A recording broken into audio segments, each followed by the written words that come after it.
Salam uşaqlar, hər vaxtınız xeyirli olsun. Bizim bugünkü mövzumuz informatika 1-ci sinif dərs 7 hadisələr ardıcıllığı olacaq. Gəlin baxaq suallara. Şəkillərdə ilin hansı fəsilləri təsvir olunub? Gəlin baxaq. Birinci uşaqlar günəşin doğulması və ağacların çiçək açması, yerdə çiçəklərin olmasıdır ki, bu təbii ki yaz fəsilinə aiddir.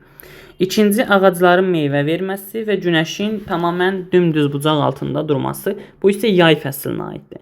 Üçüncüdə ağacların yarpaqlarının tökülməsi və yavaş-yavaş yağışın yağması və otların saralması, bu olur payız fəsli. Dördüncüdə isə təbiətin tamamilə belə deyim ki, soyunması və qarın yağması, bu isə qış fəslinə aiddir. Gəlin baxaq özcə. İlin fəsilləri hansı ardıcıllıqla dəyişir? Yaz, yay, payız, qış.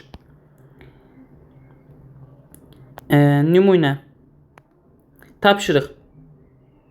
Turp nağılında baş verən hadisələri söyləyin. Hadisəni ardıcıl söyləyin. Gəlin buradan qısa nəticə göstərək. Məsələn, Turp nağılında burada ən kiçik heyvan nədir? Burada ən kiçik heyvan siçandır. Turp böyük bir turp olur və turpu siçan görür, qaldıra bilmir. Pişiyə xəbər verir. Pişik qaldıra bilmir. O ikisi yenidən xəbər verir itə.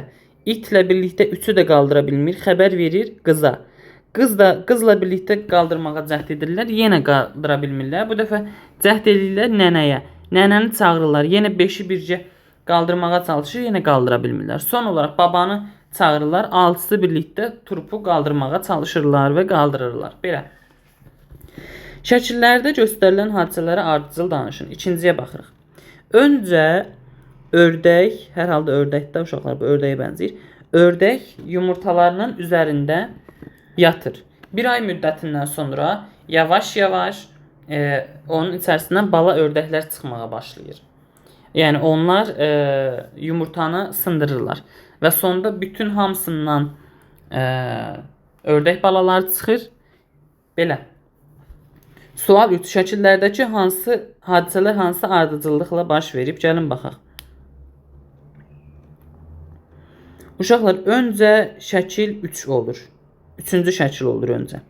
Birinci, yəni soxulcan göbələyə rast gəlir. Sonra göbələyin üzərinə qalxır 4. Sonra birinci şəkil göbələyin içərisinə daxil olur.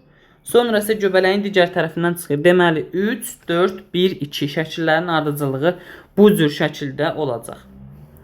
Hadisələr və hərəkətlər ardıcıllığı bölməsində verilmiş tapşırıqları yerinə yetirin və bəli, yerinə yetirdik. Bugünlük bu qədər uşaqlar. Ümid edirəm bu tapşırıqlardan bir şey başa düşmüş olarsınız. Sağ olun, salamat qalın, gələn dərslərdə görüşərik. Hələlik.